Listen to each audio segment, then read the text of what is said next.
From the Beacon of Speech, I'm Fred Hunt. That's Ted Coley. Hey, Ted Coley, how you doing? Hey, Fred, how are you? We are back at my house. Now, you can see it's sunlight out. By the time we're done, it'll be dark. And you know that's apropos because today's theme is we are going to get darker and darker. Aren't you excited? We are going to try and put Ted into the pit of despair. Aren't you excited? Now, literally 30 seconds ago, you remember what we were talking about 2000 to 2005? Yeah. Keep that fresh on your mind, okay? I was reading in the Daily Mail, which is my secret shame. You know what the Daily Mail is? It's basically the National Enquirer of Britain, but it's like half National Enquirer, half CNN, okay? Which is what most news is. You got that? Thank you. See, we just started. We already got a phone call. But anyhow, the Daily Mail is my secret shame. I should not read the Daily Mail, but I do because I love it, okay? And I love reading all the shameful things in there, okay? Now, they might have a story about Donald Trump, and then the next story is all about an alligator that killed somebody in Venezuela, right? Like, there's no rhyme or reason with how they do their journalism, right? And I'm going somewhere with this, right? This week, I read a story. There is a lady, she claims to be the oldest lady in the world, 128 years old. 120. Did you hear this story this week? Oh, Ted, you're going to get a big kick out of this. I don't think that's right. Oh, well, and that's where we're going. She was born in Chechnya, okay? You know where Chechnya is? Chechnya, I don't know, is that somewhere in Russia? It's in southern Russia. It's in a state of civil war. It's down by Turkey. It's down by the Republic of Georgia. It's over by Iran. Okay? Chechnya has been in a state of perpetual war for 100 years. So this poor lady was born in Chechnya, and it's been war-torn for forever. It's one of those countries that seems like it's in perpetual war. Right? And she grew up, and all she did was work in the fields. All day and all night, she worked in the fields, moving rocks and picking stuff. 24/7. 24/7, working in the fields. Oh, gotta work in the fields. And Stalin's in charge, right? And Stalin takes charge, and she's like 40 years old, and she had like multiple miscarriages. Her children died in the... Like, she's doing the water, she's picking water, and she's white or... Muslim, I remember, but she's not black. I'm not being racist. She's picking melons in the field and plopping kids out, and then the baby dies, right? Horrible, horrible life.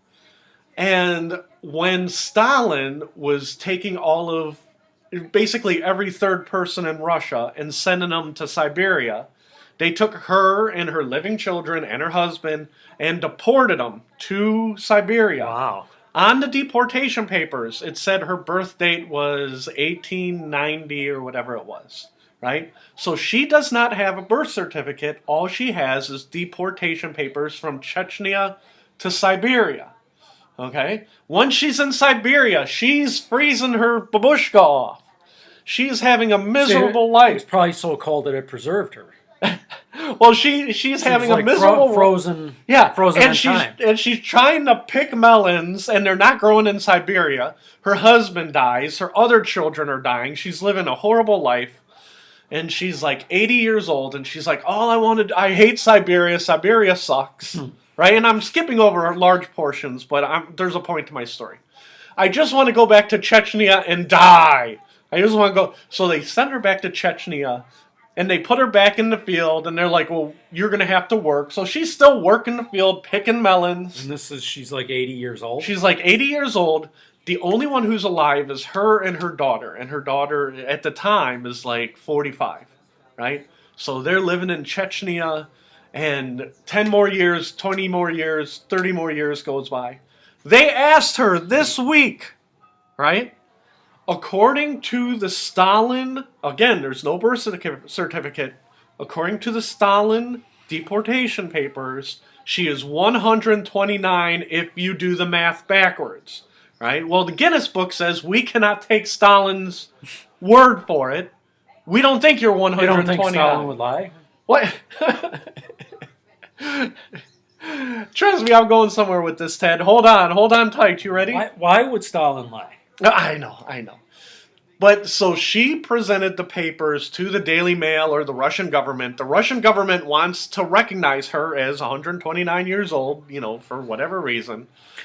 She's got an eye patch, right? She's got an eye patch. She's got a big babush gun. She's in her, and she looks like she's maybe 160, right? Her face is just, and all the life is drained out of it. And they said, "Aren't you glad you lived to be 129? What is your secret to long life?" Ted Coley, this is where we swing it to you. They asked the 129-year-old Chechnyan woman, "What is your secret to long life?" Can you guess it? What she said her secret Her is? secret to long life. Never lose hope. God has cursed me. Okay, I want you to keep this in mind what we were talking about before we started. This is what she said. She said, God has cursed me. She said, my husband was a miserable man. Every child that I loved died. I hated Stalin. I hated Siberia. So she's like Job. Yeah. I have not lived one happy day in my life. I would not want to relive any day in my life. I pray for God to take me, but he does not answer my prayers. That's how I know God has cursed me. I have been cursed with long life. And she prays for death. Wow. Yeah. And they go back and they're like, well, when you were young. No. Her whole life was misery and despair. She was abused as a child. She had a miserable adult life. Every day she thought she was going to die when they sent her to Siberia in the miserable Siberian cold. Okay? Her secret to long life is God has cursed her. And they asked her, they said, well... And honestly, that's a refreshing answer.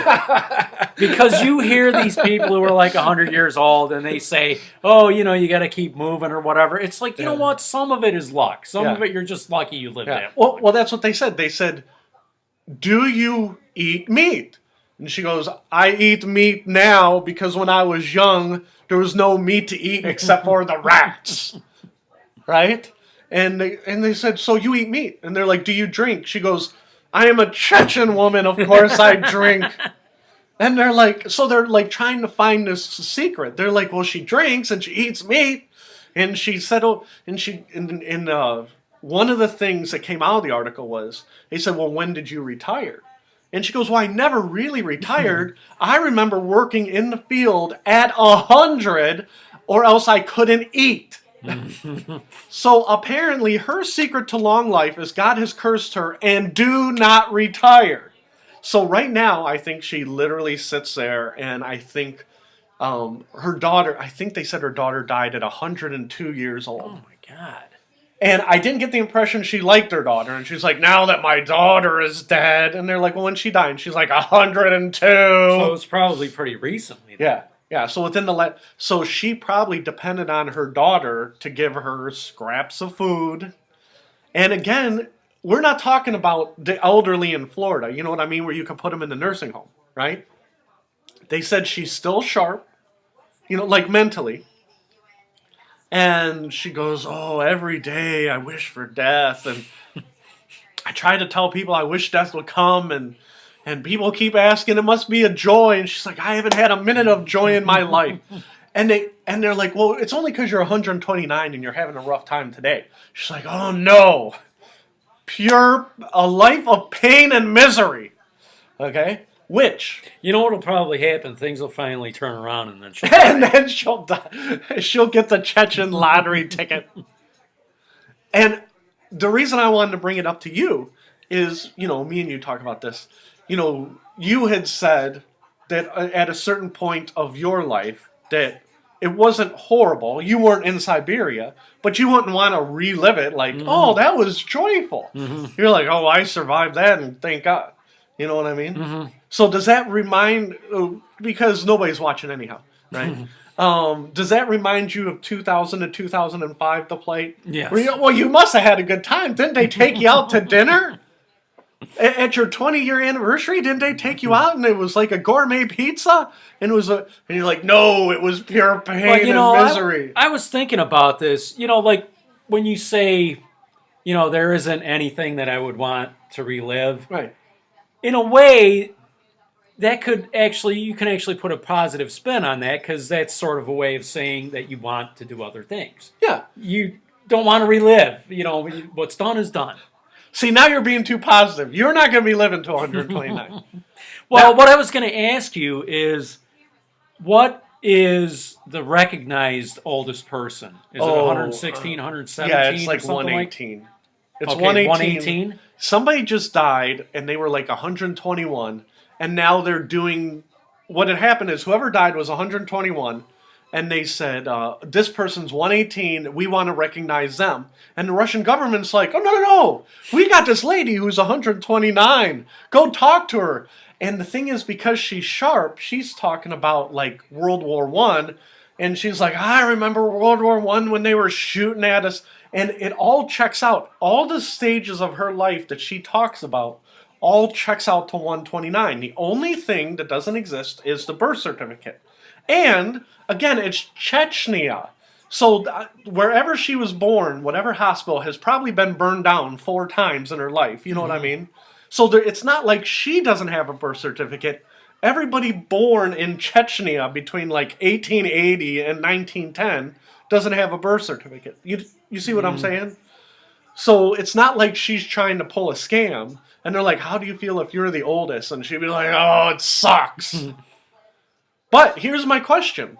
Now, Ted, when I was in my 20s, I was convinced I wasn't going to live to 30, right? Mm-hmm. And now that I'm in my 40s, I'm not convinced I'm going to live to 50. I still think death is coming, and for some reason I'm having anxiety about that, and we'll talk about that off the air. Oh, really? Okay? Yeah, I don't know what's going on. But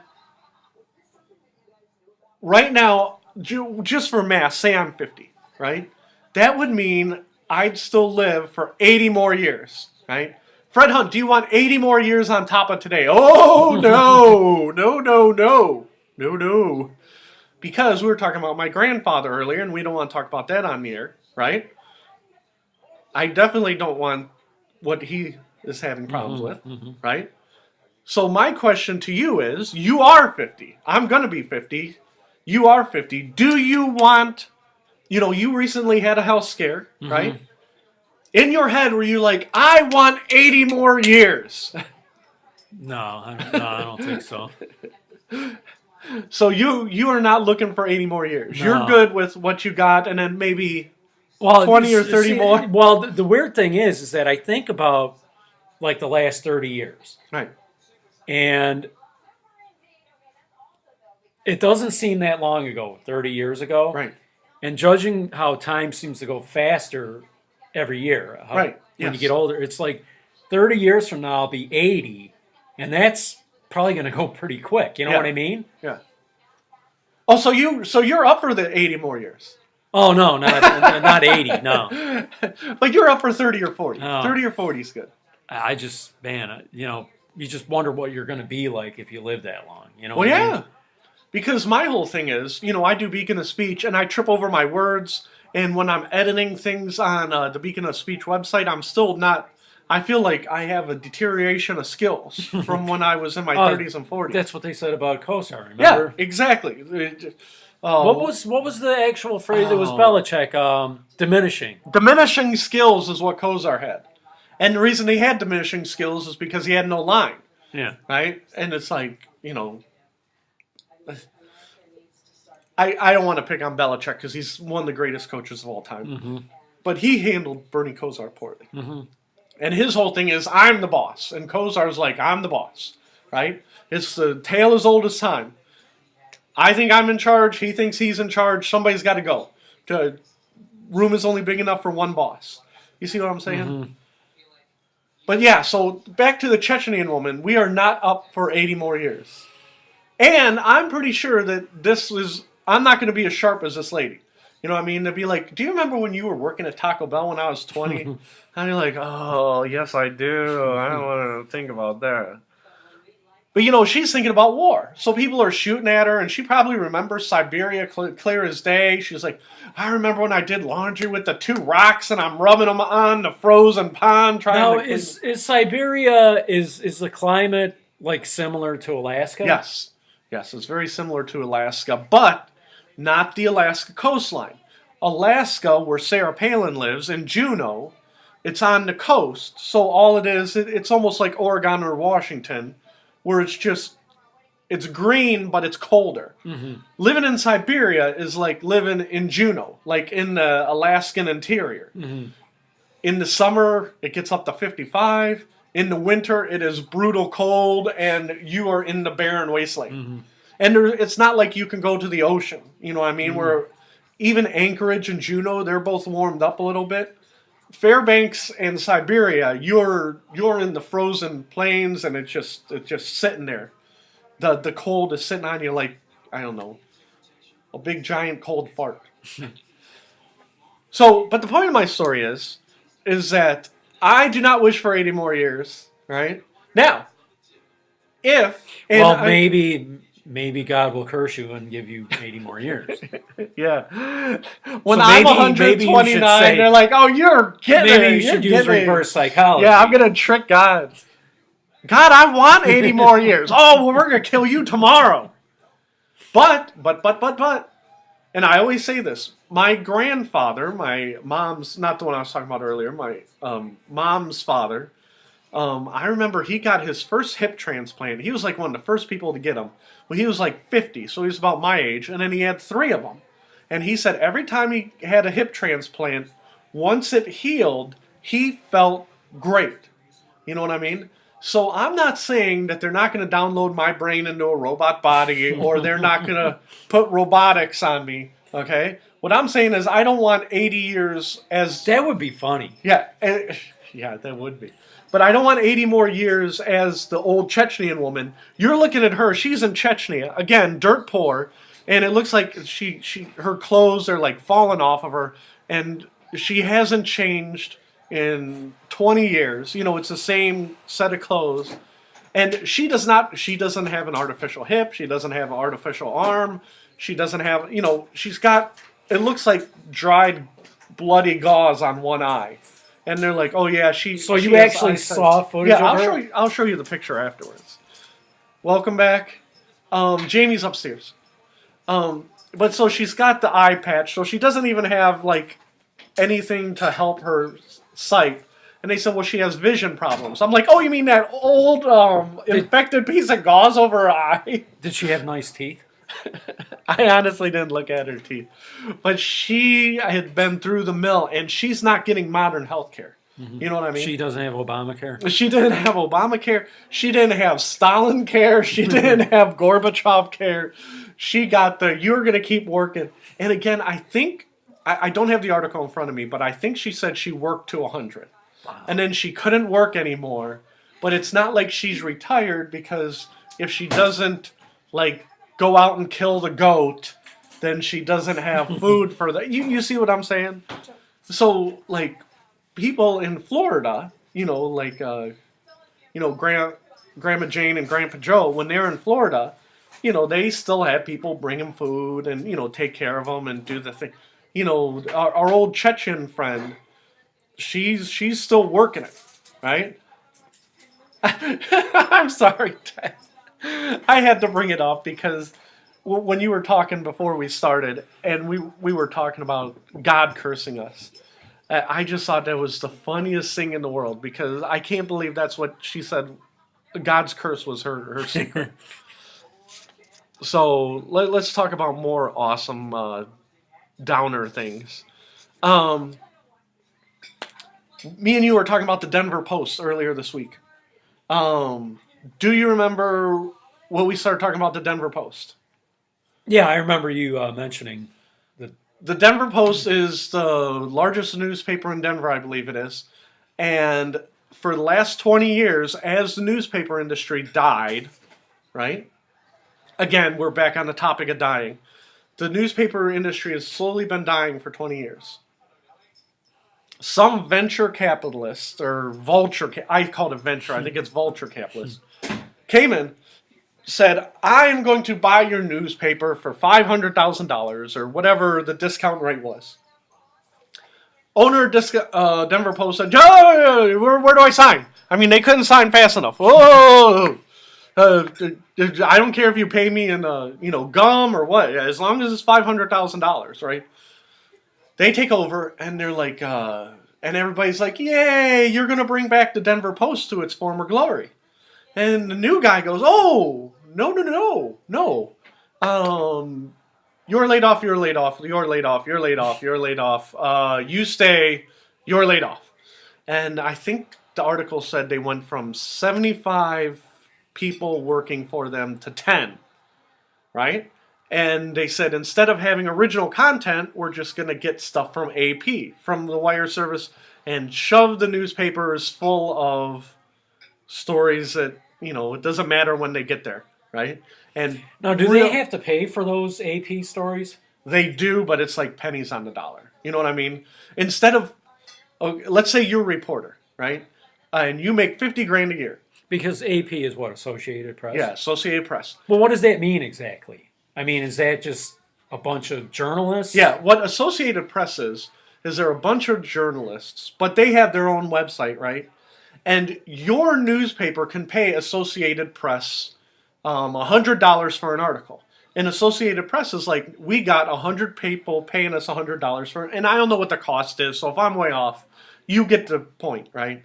So is Associated Press, is that actually a company? Yeah, it's a company that has hired a bunch of journalists, right? And then they have like a pool of journalists who write stories. They write stories, and then newspapers buy the stories. Okay. So but the thing is, AP is national. So the Denver Post, when you read the Denver Post, AP is based here in America. I think it's Washington D.C., but I'm not 100% about that. But so the Washington Post said, instead of paying you $50,000, we're just going to pay Associated Press $100 an article. Then we don't have to pay health insurance. We don't have to pay retirement. We don't have to worry about you taking the day off. We don't have to pay for your gas to drive to Denver City Hall. We don't have to send you to the Broncos game. You see what I'm saying? So they save a shit ton of money. Okay? Just a ton of money.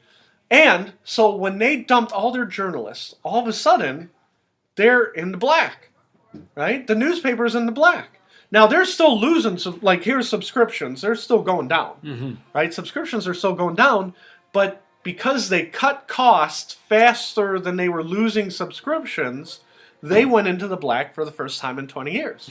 The 10 guys who are left are like, yay, you saved the Denver Post.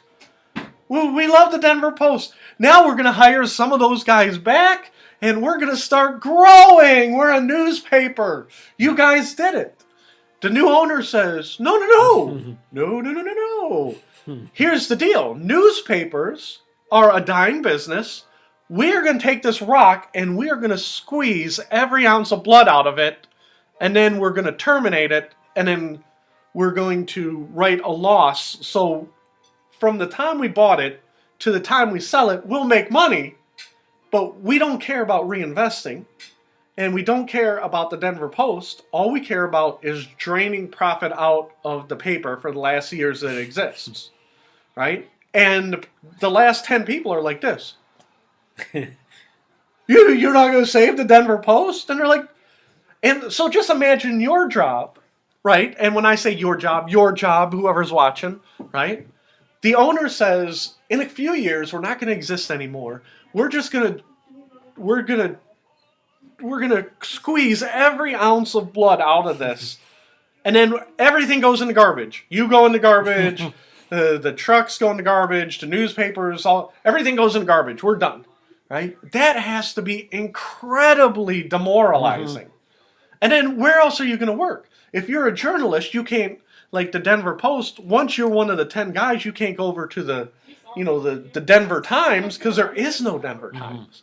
Now, you could go to a website and probably make pennies on the dollar, but the website, again, back to the analogy, they're like, well, we know that you worked at the Denver Post for 20 years, and you were making 50 grand, but what we're going to do is, and I don't know if there is a Denver.com, but for sake of argument, we'll say there is. Denver.com is going to hire you, and we're going to pay you $100 a week to write stories. And you're like, $100 a week? Wait a second, let me get my calculator. $100 a week times... That's $5,000 a year. I'd have to take a 90% pay cut to work at Denver.com. And they're like, well, do you want it or not? Right? And just yesterday, I was reading on the Drudge Report, some guy won the Pulitzer in Detroit, right? He won it 20 years ago. And they said that he could not make a living with what he was making for the newspaper, so he worked for one of the Detroit TV stations. And he said that everything is so demoralizing because old media is dying, he quit to work in a restaurant.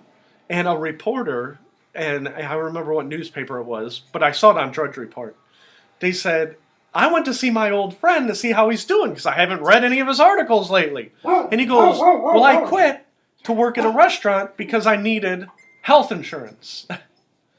And it's like, you gotta be kidding me.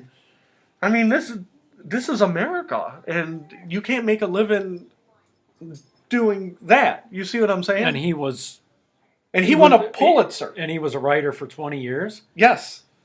For a newspaper? For Detroit newspaper. I don't remember which Detroit newspaper. I didn't write it down. But again, things that are dying, and he's like, well, he goes, I need to think about what I want to do.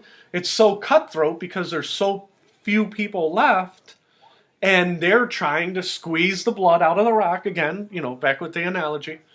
And they're like, he's like, I just need to step away. I need to, he was tired of doing Detroit is dying stories. Mm-hmm. And he goes, and then we get a new owner, and he goes, oh, no, Detroit's not dying. I want you to write Detroit is alive stories. And he's like, what are you talking about? Detroit's dying? He's like, no. New angle. Write Detroit is alive. He's like, you know what? I think I'm done here. You know what I mean? It'd be like, and you go to Cleveland, right? And they said, Ted Coley, you could write whatever you want about Cleveland when you go into Cleveland, right? And you would write some, because I write, a few times you've been on the website, but you don't do a lot of writing for the Beacon of Speech, right? And if you wrote a story, would you write Cleveland is alive, or would you write Cleveland is dying? Which story would you write? I would probably write Cleveland is dying. All right, so you were writing Cleveland is dying because that's how you feel, and that would be your writing style. Your new boss comes in and says, listen, I like the way you write, but now you're going to write Cleveland is alive stories, okay? And we're not going to give you a raise. And but downtown is alive. Well, and this is what the guy in Detroit said. He said that's the whole point. Downtown Detroit is flourishing. They're pouring money into it, and he says the rich in downtown Detroit is getting richer. Mm-hmm. He said, but the rest of Detroit is like a giant gaping hole. Mm-hmm. And he goes, yeah, Detroit is great if you don't leave these 8 blocks in downtown Detroit. Which is the same story you'd be writing for Cleveland. You'd be like, oh, well, it looks great right down here. And, oh my Lord, I don't want to start talking about this, but I'm going to have to. Did you hear what Dee Haslam said last week? Dee Haslam? Dee Haslam, the owner of the Browns. Co-owner with her husband. Okay, so that's Jimmy Haslam's wife, yes. No, I did not hear. I don't even want to talk about this. It's going to piss me off. Okay. What was the Browns' record last year? It was 0-16, wasn't it? What was going on last year with the owner of the Browns while they were going 0-16?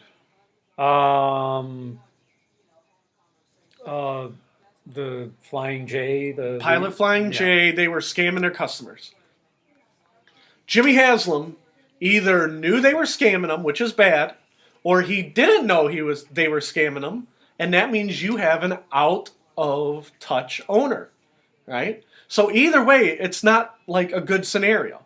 Either he knew and he's like, oh, no, those horrible people were stealing money, and I didn't know anything about it, which shows he's not paying attention, right? Or he's like, they're stealing money, they're all going to jail, I'm too rich to go to jail. My lawyer's saying do crap, you can't prove nothing, right? So either way, it's not a good look, right? So 2 years ago, the Browns went 1-15. Last year, they went 0-16, right? They've had problems off the field. They've been horrible since they came back, since Jimmy Haslam, blah, blah, blah, blah, blah, blah, right? Last week, they built, let me step back. Let me step back for 1 second. They built Cleveland Browns Stadium in 1999, built us a brand new stadium so they could come back to Cleveland, and we got an expansion team. I think I know where you're going. Yeah, you know where I'm going now. Last week, D. Haslam said, we only have 10 years on our lease left.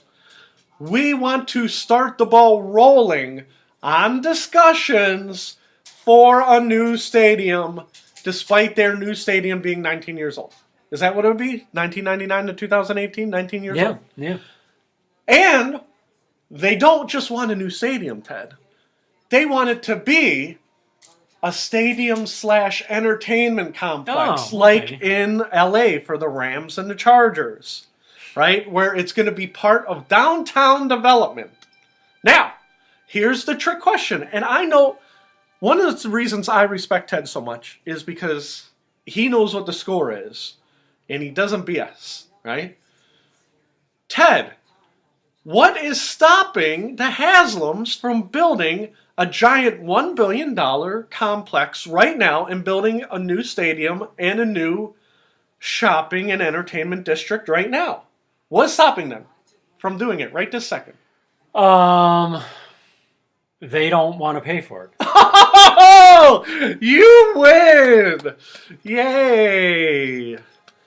They do not want to pay for it. Well, how do you think people get rich? They get rich by figuring out how to get other people to pay for their stuff. They want to start discussions with the city of Cleveland. And again, they're being so nice. It's not just about the Browns. It's about urban development. You know, my house is 76 years old. I think it's time to get the ball rolling about building me a new house. And again, I keep saying this over and over, and this is the libertarian part of me coming out. The libertarians I read an article every single week. And I don't just want a house, I want an entertainment. You want an entertainment complex, you want a bowling alley and a tennis court, and a new house for Ted, right? So D. Haslam says it's not just about the Browns, it's about downtown redevelopment, right? And so when she says this, again, you can do whatever you want in America. If you got $1 billion, you can build a giant porn palace, right? And they're basically not going to stop you because you're spending money in their city, right? So if D. Haslam is sitting on $1 billion and she's like, you know what, I want a brand new retractable roof stadium. We're going to attach it to a Hyatt motel. We're going to call Hyatt. We're going to have them pay for the Hyatt part. We're going to do this. She can do that right now. The reason she's getting the ball rolling 10 years early is because she's getting ready to blackmail the city. Okay? And every week I read on the libertarian websites about how billionaires jam cities to build them things because they became billionaires by spending other people's money. And you know what's probably going to happen is that over the next 5 years, the Browns are probably going to start winning. Right. And then they'll have the leverage to get what they want. Right. Right now, if D. Haslam said it with a smile on her face, she's a pretty lady for 60 or 65, whatever she is. Yeah, I don't think I've ever seen her. Yeah, she's not bad looking. But right now, she said with a smile on her face, she's like, we got 10 years to talk about this and to talk about plans. And I love Cleveland, and I love the Browns, and she never threatened to move. The only thing she said is that the lease is up in 10 years, and we want to start the discussions with the city of Cleveland. And again, there's no discussion to be had. If you have $1 billion, you can... City of Cleveland, if D. Haslam comes up and says, I have $1 billion, I want to build this, this, and this. Cleveland says, you have the money, you can do whatever the hell you want, right? You could build the stadium in the form of Satan's face with horns, right? And the retractable roof comes out of Satan's forehead across the thing. And for $1 billion, you can go ahead and do that. We have no problems with that, okay?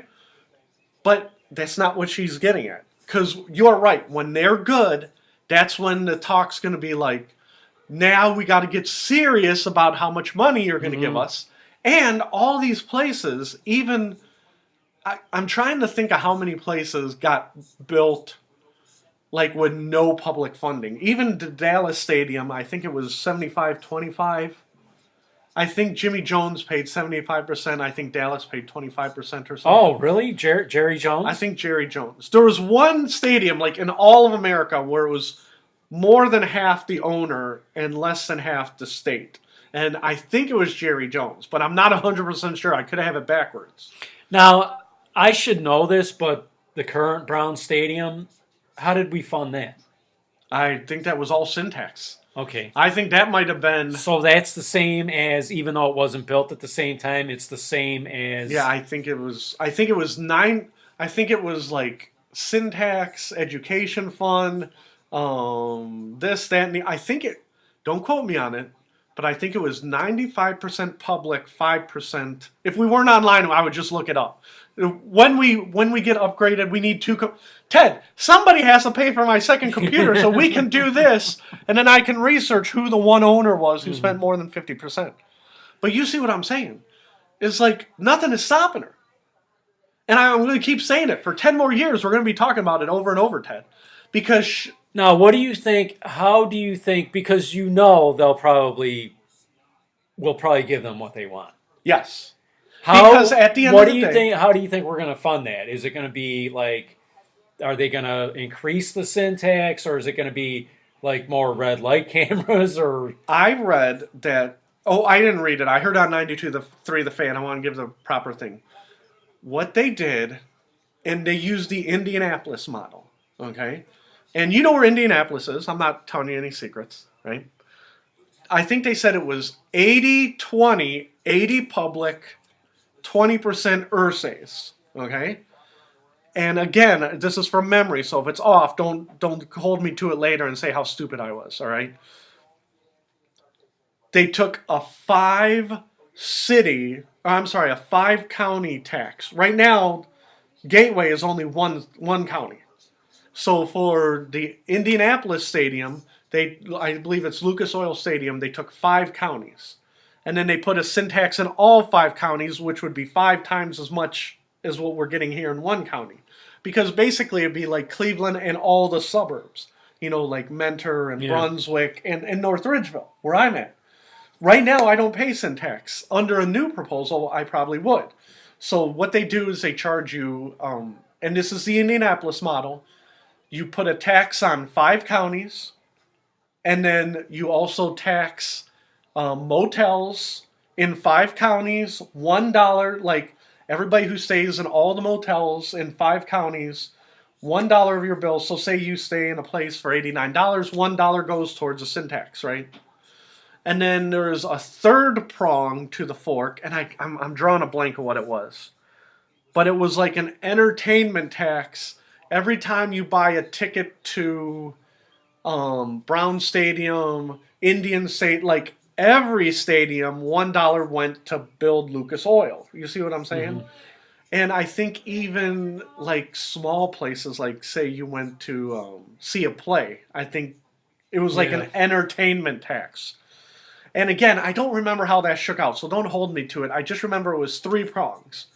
One prong was a syntax, one was a motel tax, and then there was another prong on it. But it was some sort of entertainment tax. And they said, so if you were an 80-year-old man... Right? You're an 80-year-old man, and all you did was sit in your house, and you prayed, and didn't do anything except for eat soup for breakfast, and, you know, have buttered bread for dinner. You would not pay for the new stadium. Now, what if you're a 129-year-old Chechnyan woman? You probably are. Will she be contributing? She is not contributing.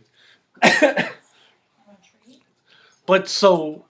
that is what they're looking for the Browns. And I didn't want this to take over, but it irked me so, because why are you talking about replacing a 19-year-old stadium?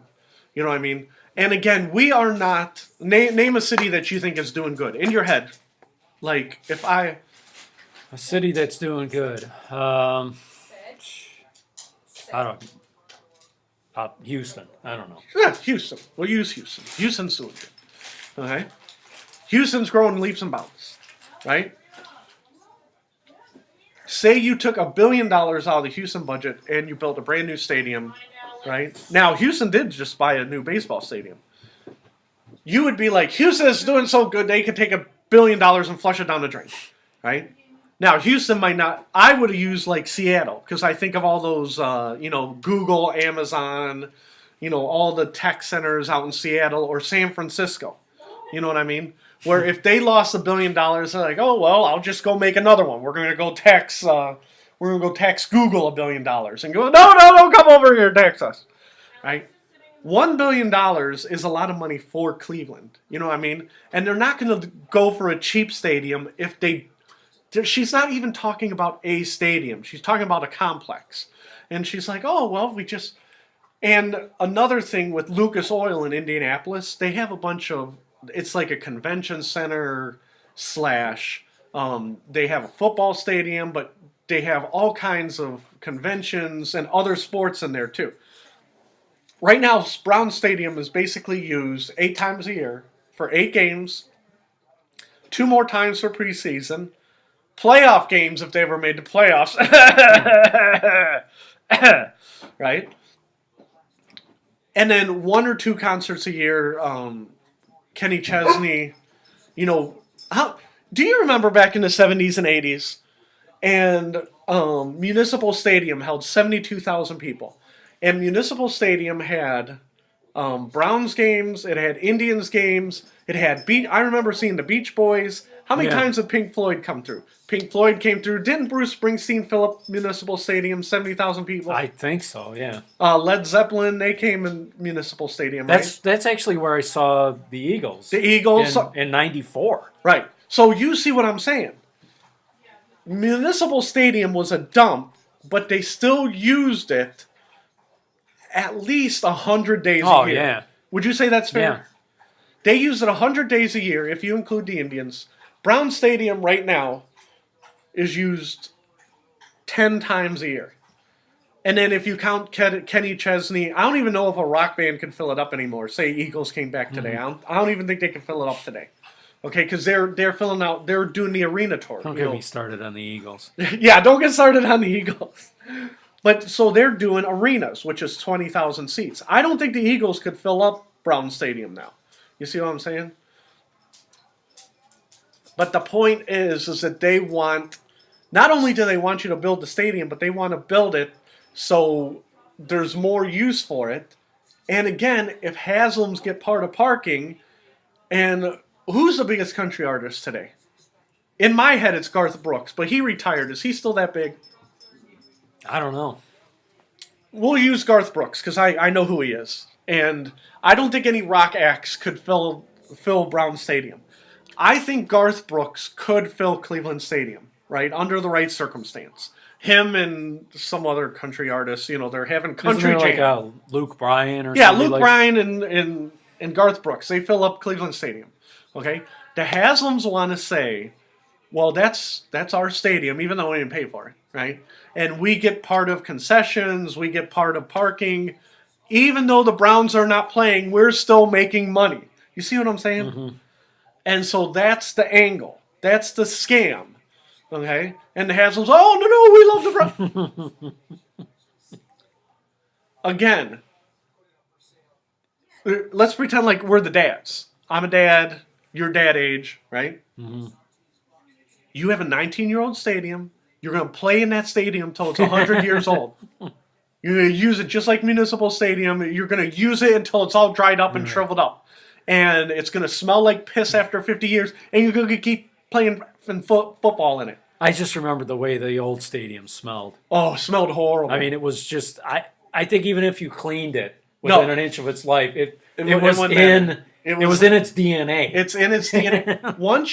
Once you piss on the steel and the wood, and then it soaks in, you have to tear the seats out, right? And how many drunk guys were like at what year was beer night? It was like Seinfeld. You need a priest to get rid of this smell. Yeah. What year was beer night? Was that 74? I think so. Yeah. So literally, you got drunks. And there's only 5,000 people, not on beer night, but on some nights they're drinking beer and they're just pissing on the seats. So it soaks in the seat and you're like, what smells like pee? Oh, that's the seat from 2 years ago. You see what I'm saying? And that's what I tell the Haslam's, and the Haslam's are like, we're going to move. What was the price? Do you remember? Was it like a quarter or something, or It was nickel beer. it was nickel? It was a nickel for a beer. Because I think, if I remember correctly, well, don't forget they didn't give you a big cup. I think they said it was like a Dixie cup. That was a scam. You know, they give you a little cup. Yeah, but still. But still, for a nickel, you're like, oh, give me. So you could get 10. 20 of those for $1. Yeah. And so, oh, are you guys leaving? I forgot what it said on the side, and then as soon as I picked it up, Okay. I literally Be careful. I got so mad that I spent so long. But so nickel beer night, it's in the DNA, and the whole thing is, I'm sorry, I got distracted because I thought they were leaving there. Oh,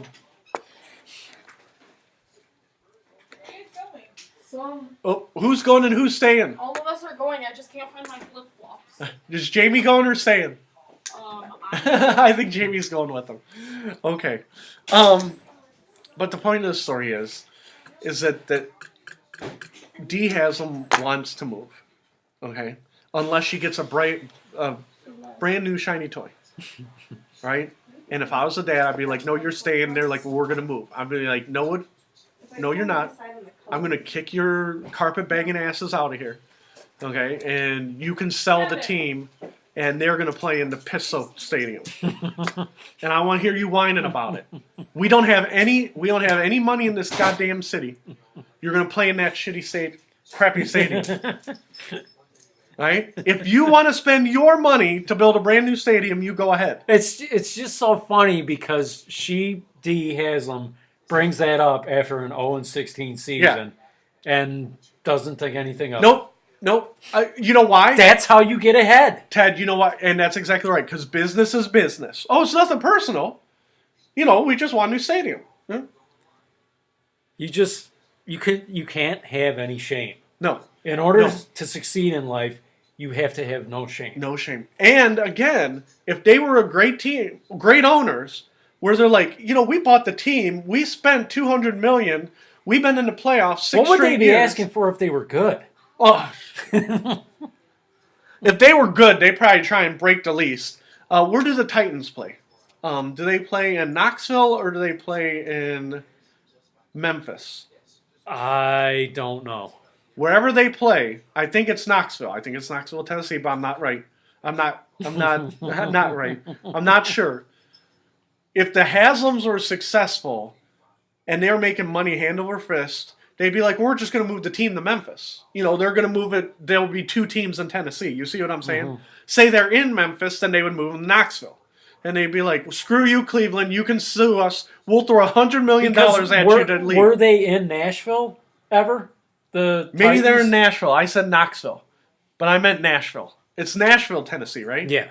I think they're in Nashville. But I think there is a Knoxville. There is a Knoxville. Knoxville is where... See, I'm glad you're here to remind me. Because I didn't... Well, that doesn't mean it's right. I think Knoxville is where the Volunteers play. The college team. And then I think you're right. Nashville, Tennessee is where the Titans play. And then I think the Haslams will be like, oh, well, we're billionaires. We're going to throw $100 million at Cleveland. We're just going to move to Memphis. You see what I'm saying? And Memphis has had a football team before. In the USFL, it was the Memphis Steamboats. Ted, do you remember USFL team? I do not remember. Ted, somebody needs to buy us a second computer so we can look this up while we're doing it. No, the basketball team is the Memphis Grizzlies, right? Memphis Grizzlies, okay. Yes. But don't forget, there's the Nashville Predators, the hockey team. So I know where they play. But the point is, it's very offensive that they have been horrible owners. I like the... at the center of an FBI investigation, and then they have the unmitigated gall. The dad analogy was really good. Thanks. Well, no, I'm serious. That was some of your best work. But they're all afraid. Say the mayor says, you know what, you're going to play in that piss-soaked stadium, right? And they're like, we're going to leave. And the mayor's like, oh, they're going to vote me out of office if we lose the Browns. And the thing is, by the time this happens, you know, we're pushing 50. By the time it happens, they'll be 60. And then we'll be old curmudgeons. We'll be like, let the Browns leave. We'll be even worse than we are now. Yeah, we're even more curmudgeonly. We'll flash back to Beacon of Speech 86. Be like, look, there's young Fred and for young Ted. Well, young Ted and my replacement, because I'll be dead by 5 years. Because again, Ted, I'm telling you, death is coming. Okay? I'm not going to be like that lady in Chechnya. Maybe that's why Kevin's acting so... Yeah, maybe. I told my wife a year or two ago that when he started to, like... Kevin is our dog. He's not a kid. I'm not talking about the kid over here. Do you all show him? Well, we could show you the dog, but just take our word for it. We're not talking about a kid. Kevin seemed like he was sitting by us more, right? And I said, you know why he's sitting by us more? And my wife goes, why? And I said, well, because I'm going to die, and they say the animals can sniff death. And she goes, please stop with the death. I said, animals can smell cancer. And she's like, oh, please stop with that. All right. I wanted to do a few more things because I'm looking at the time mark. Porn. We're going to talk about porn. Okay? No, you can't go out. No, we can't let you out the back. No, now he's barking to prove he's a dog and not a kid. I don't know where they put your leash, and they literally just left. Come here. Come here. Come here. No, now he's going to hit the camera. Come here.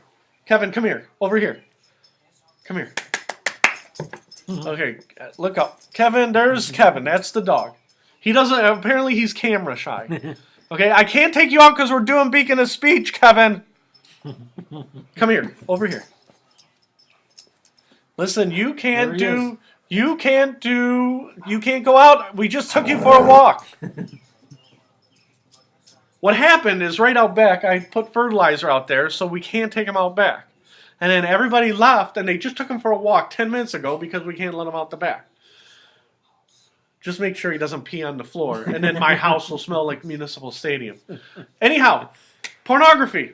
I wrote an article on Beacon of Speech. The name of the article was Don't Read This. Okay? The reason is because it shows what a horrible nation, you know, we're talking about the Haslams, only people who are horrible get ahead.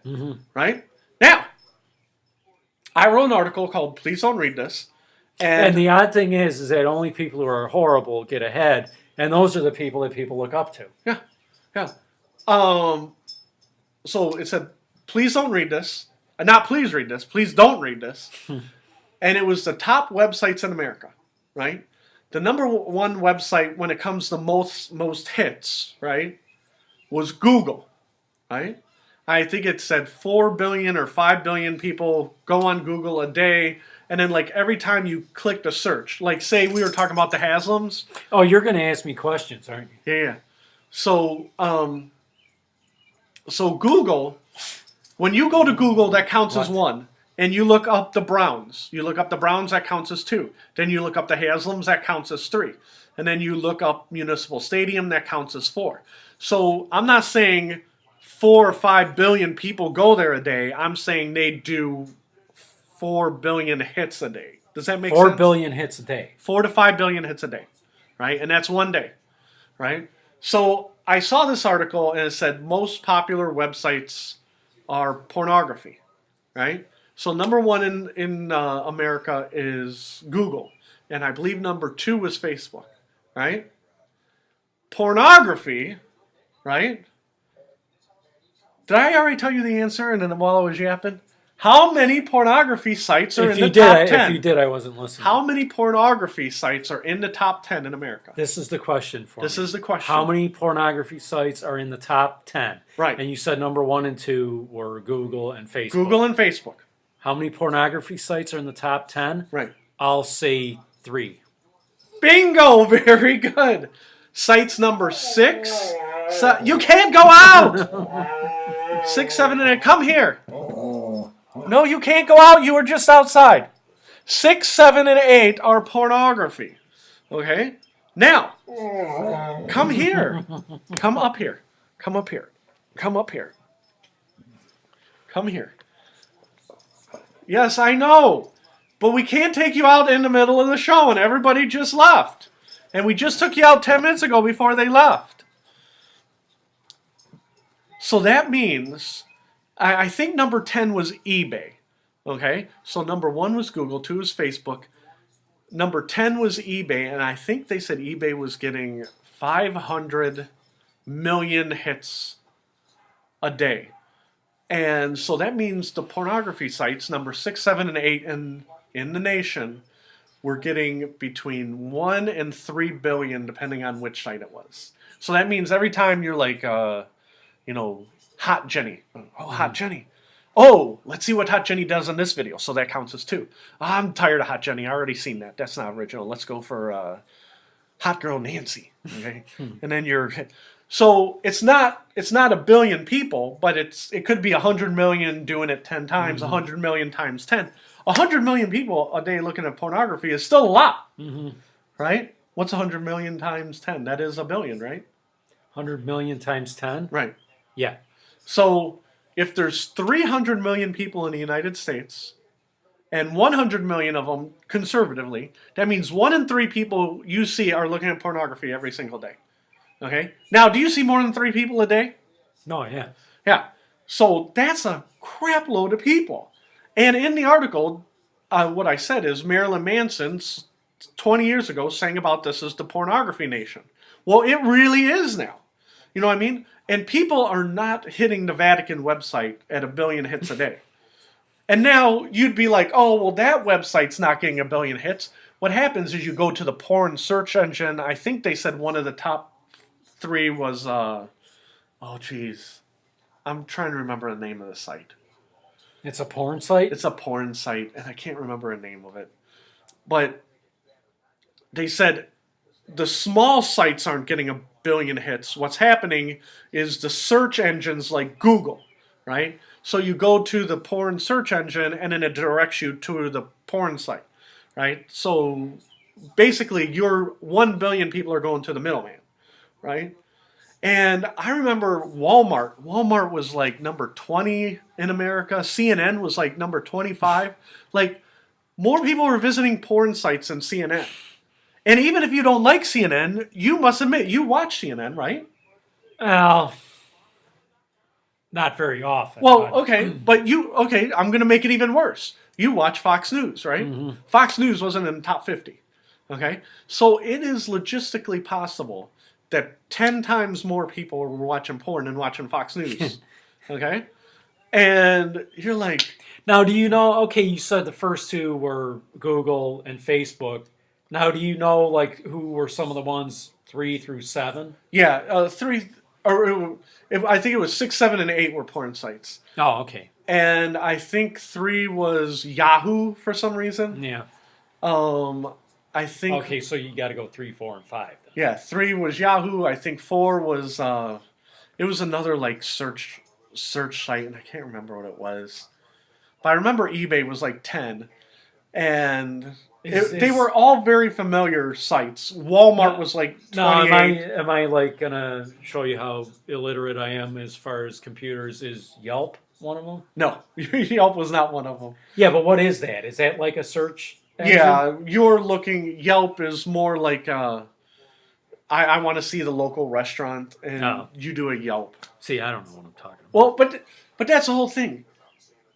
You would not think the most popular thing in all of America is pornography, right? Name anything you want, any other thing other than Yahoo, Facebook, Google, and there's nothing more popular than porn. And Google's just a search engine. You know, you could go on, that doesn't even include Google searches for porn. You can go on Google and say, what was our name we used? Hot Jenny 6 or something? Hot Jenny 6. And we can Google it. We're still looking for porn, but instead of you looking at the porn site, we're going through Google. It's amazing how much of this country now is entertainment. Yes. It's like, it seems like it's all we do.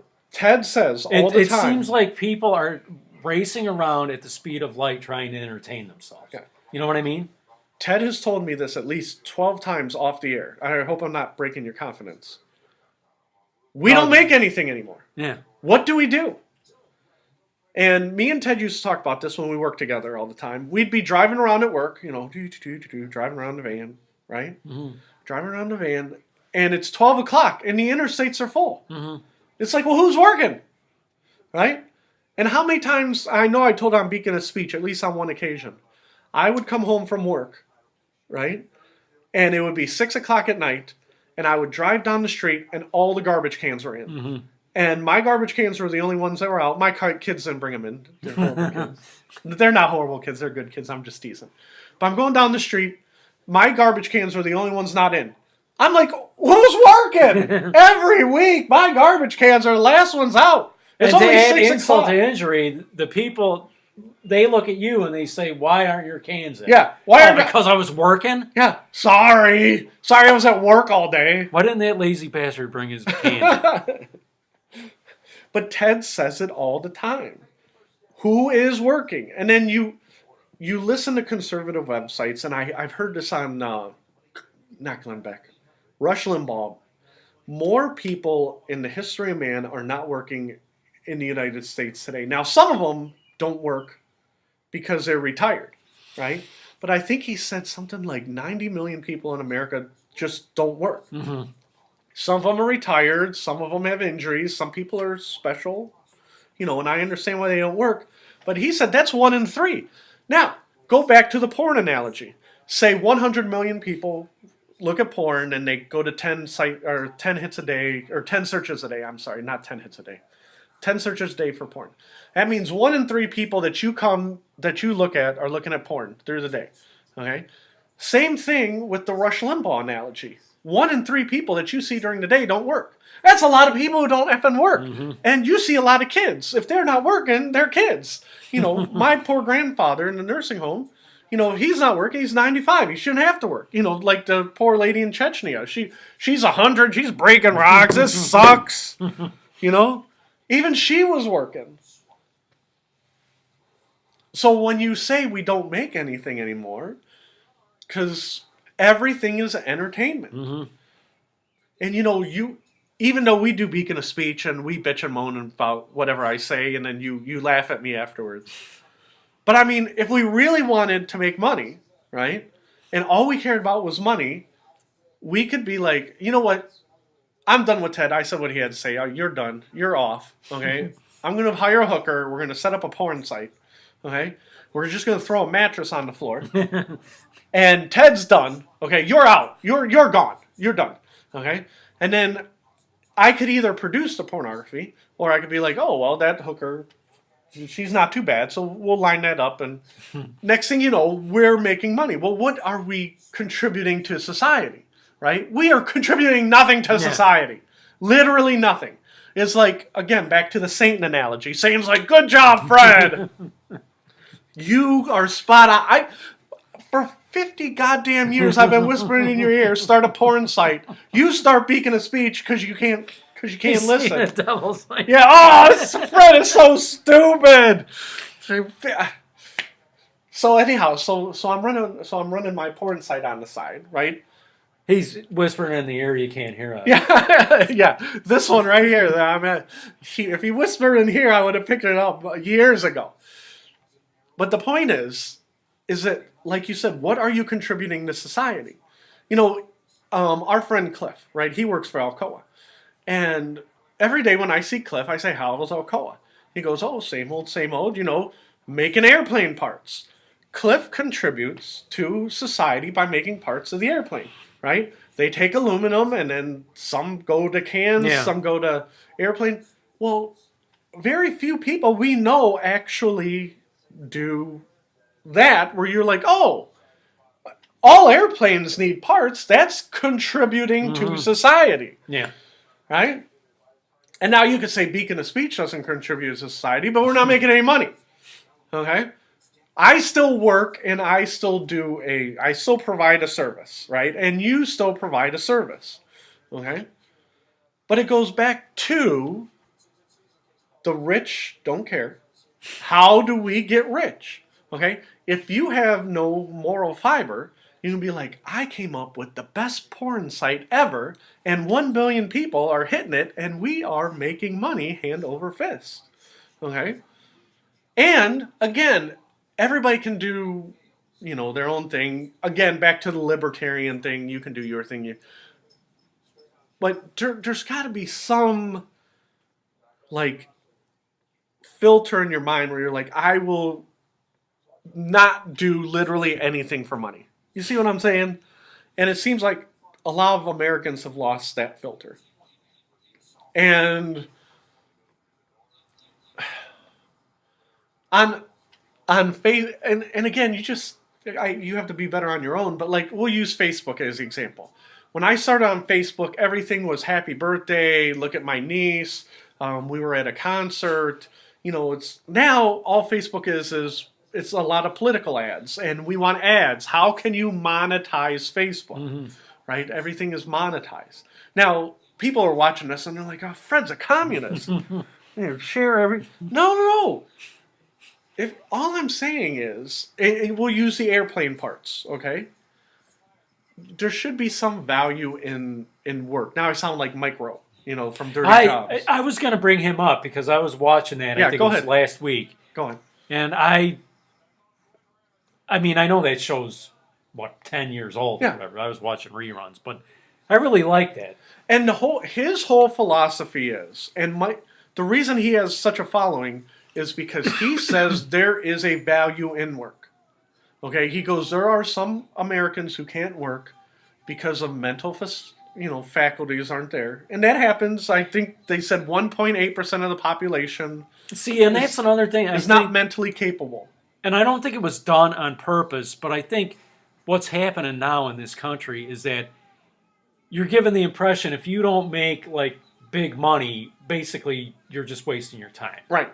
So all work is not valued. Right. And that's where I'm trying to go with this.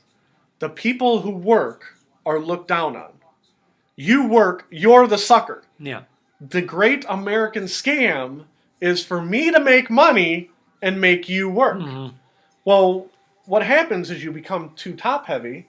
Too many people are telling the other guys to work. What was the old joke? You used to go by a construction site and there'd be two guys telling one guy to shovel. Yeah. Right? Well, if you had three guys shoveling, it'd go faster. Well, those guys, they're doing quality control and the other one's the boss. And if the boss shovels, then there's no difference between the boss and the worker. Right? So Mike Rowe, and this is where I agree with him, there's no value in work. Because if you're the worker, you're the sucker. And the trick is to make him do the work and you do the money. And we had a friend like this, right? And we talked about this on air. Two guys, they started a lawnmower business, right? One guy, and they had like little lawnmower businesses, or it was just the one of them, right? And then the two of them joined forces. They said, we're going to grow our lawnmower business, right? Oh, so it was two separate guys with lawnmowers? Yeah. Oh, okay. Yeah, so we'll name one of them. One of them was Steve, and the other one was the other guy, right? And they both said, when they merged their lawn care businesses, I'm going to be the big picture guy, and he's going to mow. And then the other guy said the same exact thing, and then their partnership dissolved because they misunderstood. They thought that guy was going to do the work, and this guy was going to just count the money. I'll call the people and tell them, and that's the great American scam today. And it goes back to, we're going to circle back to the pornography site, right? In my head, I would think that I was just picturing him like wrestling on the lawn, fighting on the lawn. You're gonna do this, yeah. So in my head, I always think that even if I make fun of Walmart and I think they're horrible and all that other stuff, I understand what Walmart does. Walmart provides a service. You go to Walmart and you buy a tool, right? Or you buy groceries, or it serves its purpose. There is an exchange of goods. You see what I'm saying? Porn sites are like 5 to 10 times bigger than Walmart.com. It's like, how can that be? Porn sites don't make anything. Like you said, at the end of the day, it's entertainment, right? You can't eat a porn site. You can't, dig a hole with a porn site. You see what I'm saying? And so when you say everybody's rushing around to get entertained, yeah, that's they're America in a running nutshell. around desperately trying to entertain themselves. And that's the whole thing. There's no. They keep saying that Americans are becoming more and more depressed because they're detached. Now you're becoming more depressed because I depress you, talking about 129-year-old Chechen ladies. Okay, but they said that people are lost in their devices. Yeah. They're watching porn, and they're like, "Who's that?" Don't look at my porn. Well, I'm looking at it. You see what I'm saying? And that's why America's in big trouble. And again, not to beat the dead horse there with the pornography websites, but I would have, if you would say name the top 20 websites in America, excuse me, and I made a list, I would not think that was one of the top 20 sites was pornography. You see what I'm saying? And it was 5 out of the top 50. You know what's amazing is that I think they said, what was it, the iPhone came out like in 2007? Yeah. So before that, there was no internet on your phone, right? Correct. It seems like you can't even remember a time when somebody wasn't staring at their phone. Right. Exactly. Because that's all you see now. Right. And now the kids are growing up with it, so by the time... But it wasn't really that long ago that you had cell phones, but you didn't have... Right, you didn't have the internet. Right. And me and you are the last non-digital generation. Like, my kids, they're in school. Even though I have gray hair, my kids are in school. They grew up, kind of like, when my parents were young, they're like, they had something called color TV, and they just built the color TV. You're like, I've seen color TV my whole life. Shut up. So my kids are the exact same way right now. They're like, I remember when there wasn't a computer on your phone. They're like, old man, get your ass back over there. We're the last of the non-digital generation. There still isn't one on my phone. But you understand what I'm saying. We're the last of the non-digital generation. And we're barely, like I said, Beacon of Speech is, I always say it, Beacon of Speech is almost like me on a megaphone. This might as well be my camera right by me at the corner yelling, hey! So we are not technical at all. One day I would like to be more technical, so we got one camera and one computer, and then you can have a computer. So while we're talking, we'll be like, oh, we're going to look up this, and this. But right now, the computer is the camera, right? Because it's on my MacBook Pro and blah, blah, blah. But eventually I want to grow it. I'm starting to have my doubts that it's going to work. But in the back of my head, I still think it could happen. Man.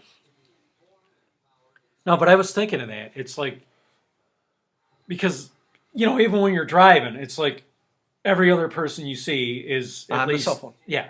Or like looking at their phone. Yeah, and they're not talking. Because I remember 10 years ago, before the internet was on the phone, I'd just be talking. Ted, our job sucks. And you'd be like, Fred, please calm down. I'm like, Ted, I'm going to calm myself. I got 2 phones. I got my regular phone and my on-call phone. And again, what would happen is I would get the on-call phone, and they would pay you. It was $1 an hour, okay, which should be illegal, but it's not, okay. But they pay you $1 an hour, and they'd be like, "You're not doing anything." Yeah, what else would you be doing? But taking the on-call phone.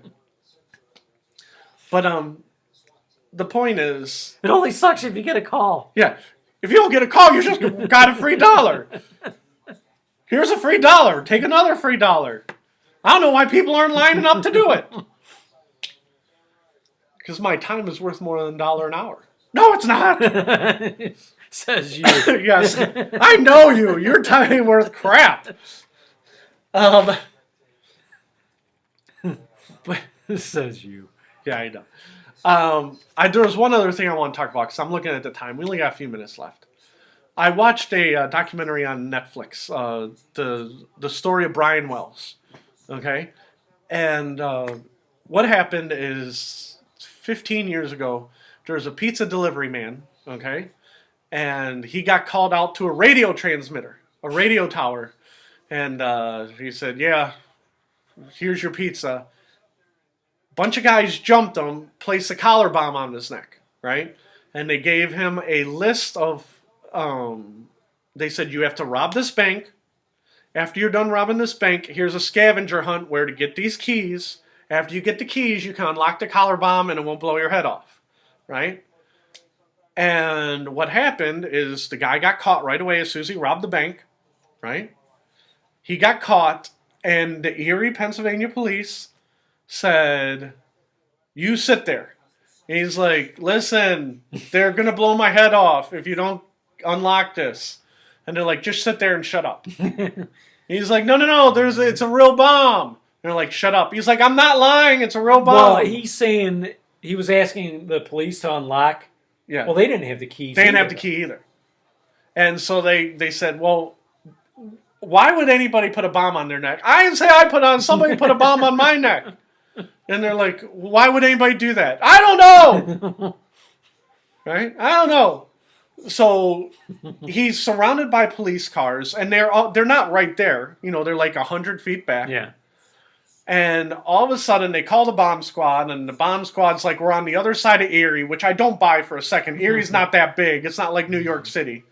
Okay? It's like, what's the Erie bomb squad doing at 1 o'clock on a Tuesday? Okay, so I don't buy that for a second. Okay? But so he's sitting there, he's like, "I'm not lying, this thing's ticking." And they're like, "Shut up." And blew his head clean off, right? Technically, didn't blow his head off, but blew a hole and blah, blah, blah, right? The problem is, if you watch the documentary, you find out, and it's a 4-hour documentary, so I can't sum it up that fast. Basically, there was one lady who was the mastermind, and she had killed one of her boyfriends in her 30s, and she got off on a technicality. Okay? She had 3 male co-conspirators, and the 4 of them were like, "What we're going to do is we're going to rob a bank, but we don't want to rob a bank and get caught.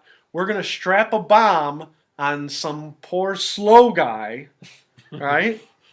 And they were asking around to their criminal friends. They said, "Does anybody know anybody who's slow, who?" And again, they don't say, in the documentary, they don't say he's slow. Okay, but if you read between the lines, I think he was. Okay, and that's what I wrote the article about, was Brian Wells. I think he was slow. And they said, "Do you know anybody who could be a patsy?" Mm-hmm. And one of the criminals said, "I know Brian Wells." And so they grabbed him, and the police are like, "Oh, no, he must have been involved." He was the pizza guy, right? He was the pizza guy. Okay. And the family is irate. They're like, "Listen, he's a goddamn pizza delivery man." His family? Yeah, his family. Yeah. Brian Wells' family. And this is the article I wrote. My theory is that Brian Wells, the family of Brian Wells, after he was murdered, kept saying he was not capable of doing the crime. Well, why would you say that he's not capable? Right? Well, he's not capable because he's not right up here. Okay? Now, he was 46 when his head blew off, right? Mm-hmm. Now, let me ask you a question. Okay? I'm being dead serious. Ted is a normal guy. If I had to guess his IQ, I'd guess above average, around 110. Okay? Maybe I'm wrong. I don't know. Okay? But I would guess you have an above average IQ. Okay? Have you ever taken an IQ test? Not to my knowledge. Okay. But I don't think I think of you as above average. Okay? When you graduated high school, you went to local community college for a short amount of time. Yeah, very short. And then you went to work in the job market, and you have held a job for 30 years. You just had your 30-year anniversary. Now, Brian Wells, on the other hand, he dropped out of high school. Okay? He went to work at the local pizza place. And he delivered pizzas in his beat-up car for the last 30 years. Right? Ted, you know how hard it is to make money at your job for 30 years. How much money do you think poor Brian Wells made being a part-time pizza delivery driver in downtown Erie, Pennsylvania?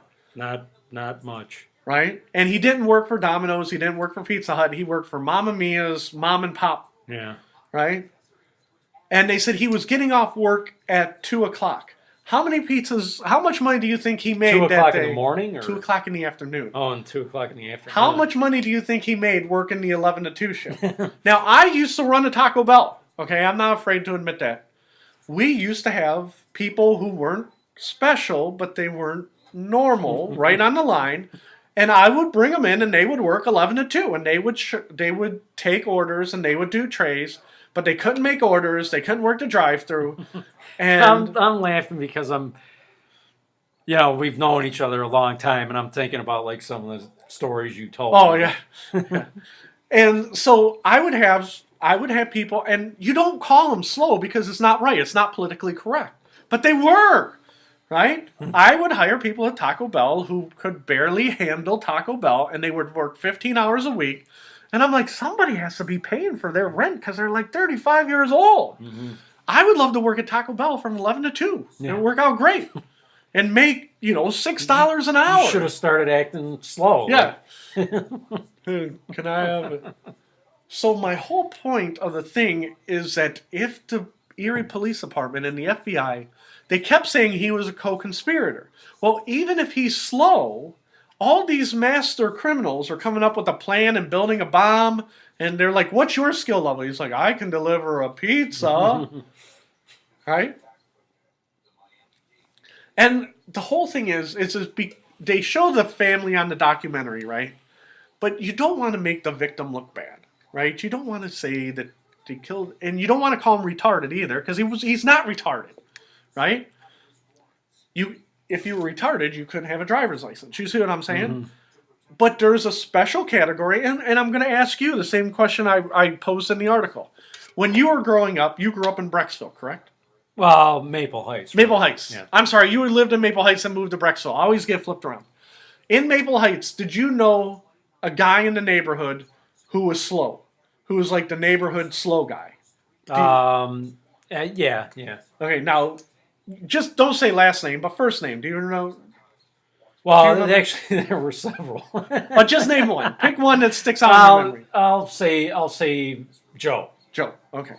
So Joe, when you saw him around town, he probably was a smiling guy, right? And then when Joe walked down the street, you and your buddies probably made fun of Joe. Would you say that's fair? It was my buddies, not me.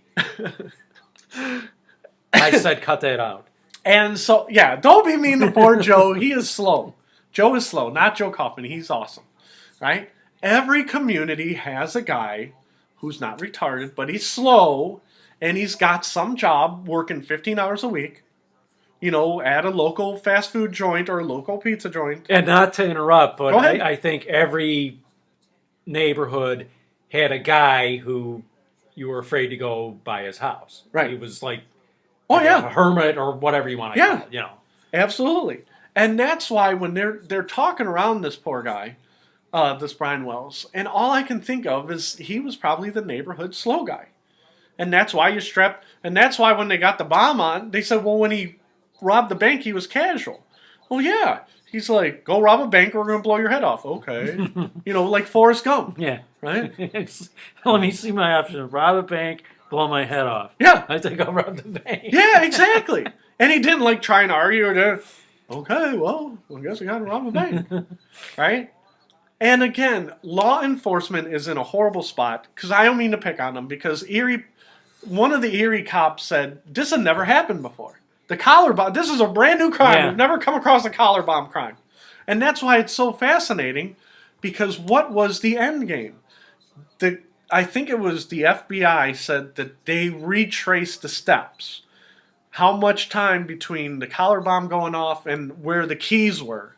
And they said there was not enough time. So he would have got his head blown off, even if the Erie Police Department didn't hold him there, in the parking lot. So did he know, after he robbed the bank, did he then know, where the keys were and he just had to get there? There was an instruction sheet. It says, once you rob the bank, go to the Rock by McDonald's. Once you go by the Rock by McDonald's, there's a key. That key will open up the key to the box at AutoZone. You see what I'm saying? Mm-hmm. And then once you're at AutoZone, this key opens up the key to the second box. Did he rob the bank? Did he get the money? Yes. And did he give it to those people? No. Here's the scam. The people wanted somebody that if something went wrong, they could cut him off, right?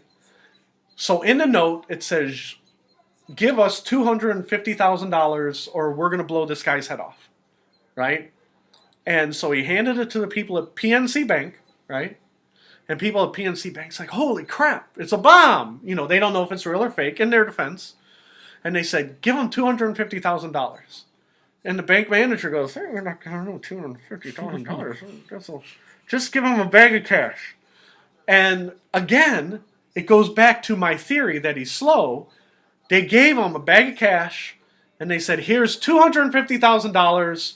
Off you go. And he looks, and he sees a bag of money and goes, okay.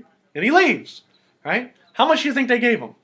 Probably like a couple $100. $8,000. So he had $8,000 in the bag. And again, he's a hostage, you know, because he's got the bomb strapped on his throat. And the Erie PA, they caught him right away. You know, he's not a master criminal like the rest of them. He's like, I got a bomb on my throat. Here's the note. You know, here's the note. Here you go. Right? And even the bomb had a note on the bomb that said, don't try and disarm in case they call the bomb squad or else we'll blow them up. There's notes all over because all these criminal masterminds were using this poor guy as a patsy. So the bomb just had like a timer then? 2 timers. It wasn't any... It was a remote control. No, it was timers. They just set a time. Yeah.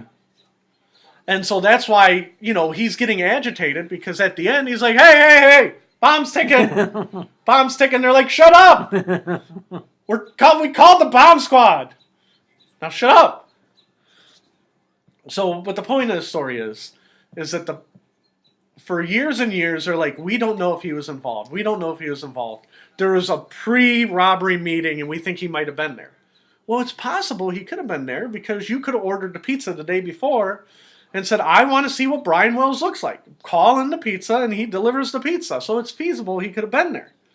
But no, let's say we're going to do Beacon of Speech. We're going to do a master crime, right? Ted, me and you, we're gonna rob a PNC Bank up here at the corner, right? We're gonna get $250,000, okay? We're gonna strap a bomb to somebody's neck. Yeah, we're gonna strap a bomb. Make him listen to Beacon of Speech. Oh, but this is how we're gonna end it, okay? I come up with the plan, but we live in America. I am not strapping that goddamn bomb on my throat. Ted, I want you to strap the bomb on your throat. Okay. Are you going to strap a live bomb on your throat and try and rob PNC for $250,000? No. No. And you say, you know what, Fred, you have a great plan, right? But I ain't going to strap this on. You came up with the idea, and I like your idea. I have a friend who builds a bomb. So you get your third friend, right? Your third friend says, I will build the bomb, but I want a third of the $250,000, right? And they're like, okay, we got a bomb maker, we got the mastermind, we got the second mastermind. Now, guy making the bomb, you know how it works. We're going to strap the bomb on your throat. And I said I'd build the bomb. I did not say I would actually do the work of robbing the bank. Okay? So that guy says, I'm going to talk to my other buddy. My other buddy over here. He knows a lot of drug addicts and a lot of people who are on the fringes of society. We're going to bring a fourth guy in. So there's a fourth guy in the plan. And they're like, do you know anybody who would rob a bank and we could strap a bomb to him, right? And again, this is us planning. So now we're down to the fourth guy. He's like, I know a guy. He's not very bright. He'll do anything you say. You know, you knock him over, he's like a turtle. He just flop around with his arms waving in it. He goes, and he goes, well, you don't want to do this? He goes, I ain't doing it. You can't pay me enough money, but I got a guy. So my contribution is, guy number 4 says he'll find the guy. Guy number 3 says I'll build the bomb. Guy number 2 says that I'll design the bomb. Number 1, which is me, is the mastermind, right? So now you got 1, 2, 3, 4. Now all we need to do is find a patsy who's going to do the bomb. Mm-hmm. We can't find anybody. We're like, did you talk to James? Did you talk to Jim? Did you talk to Steve? Nobody wants to put the bomb on their throat, right? We even said we pay them $10,000, and they're not putting a live bomb on their throat. So we got to find somebody, like, you see what I'm saying? So say we were going to rob the bank, which we wouldn't, this is all hypothetical, right? So I could see how criminal masterminds would keep pawning it down because it's the American way. I'm not robbing the bank because I'm the big picture guy. And you aren't robbing the bank because you're more into delegating. And he's building the bomb. And he is going to find the patsy. Now we got to do... And the guy who actually robbed the bank is the one who got his head blown off. You see, it's like a metaphor for America. Yeah, the guy who actually did the work. The guy who did the got work... screwed. The guy who did the work got screwed. Okay? And there's no two ways around it. He didn't volunteer for it.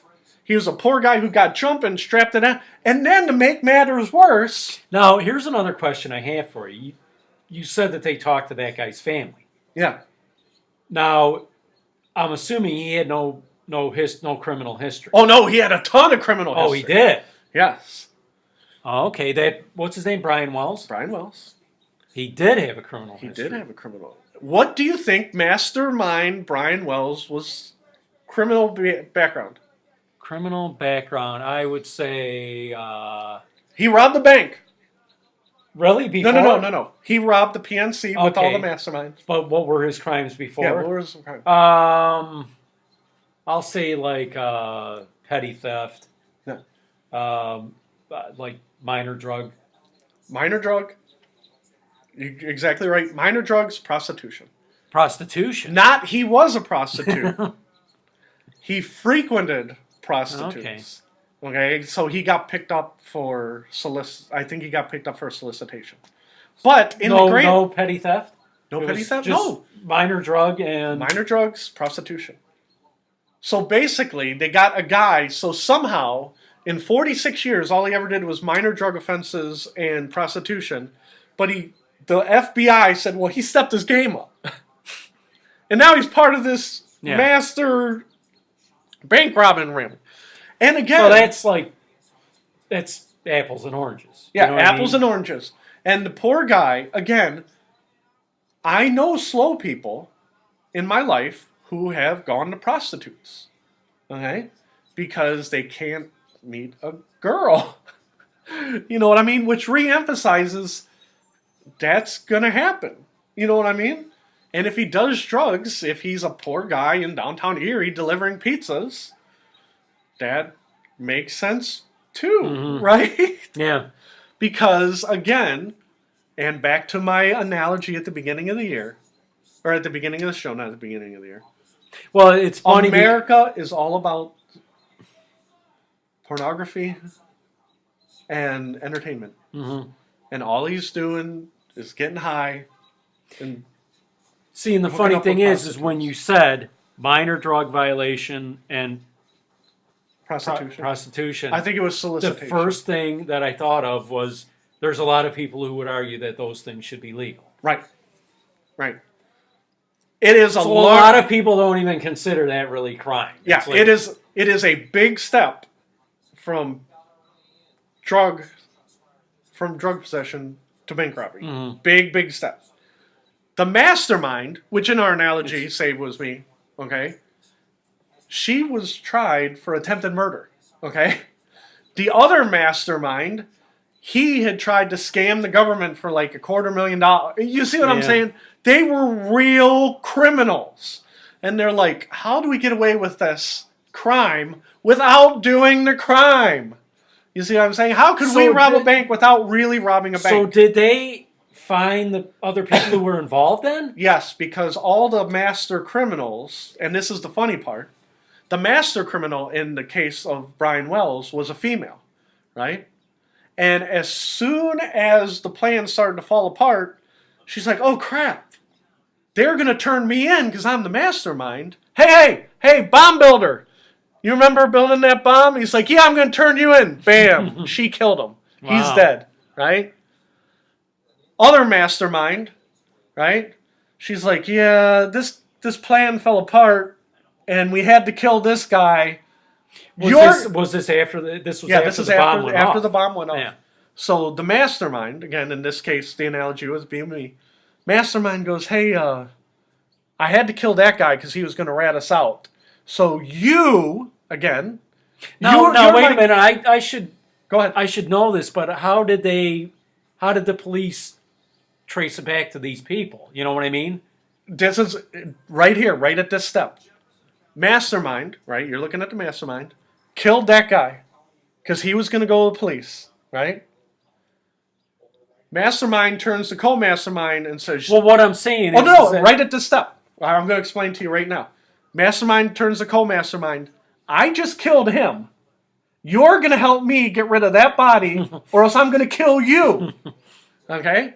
And I'm gonna go take a shower. When I come back, we're gonna dispose of that body, me and you. Right?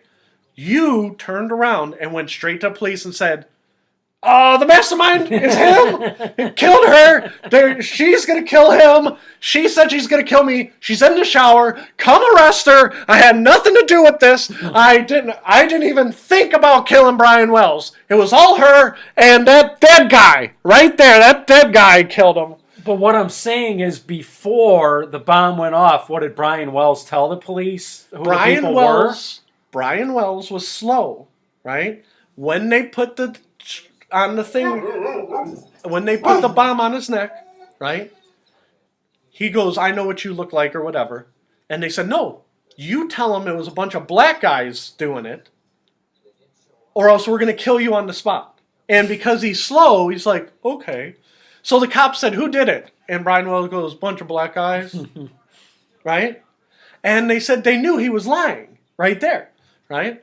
And so again, he's trying, the master criminals are like, "Oh, just say black guys did it. And even if we get caught, they'll be looking for black guys, and you're not black and I'm not black. So we'll be all set." Right?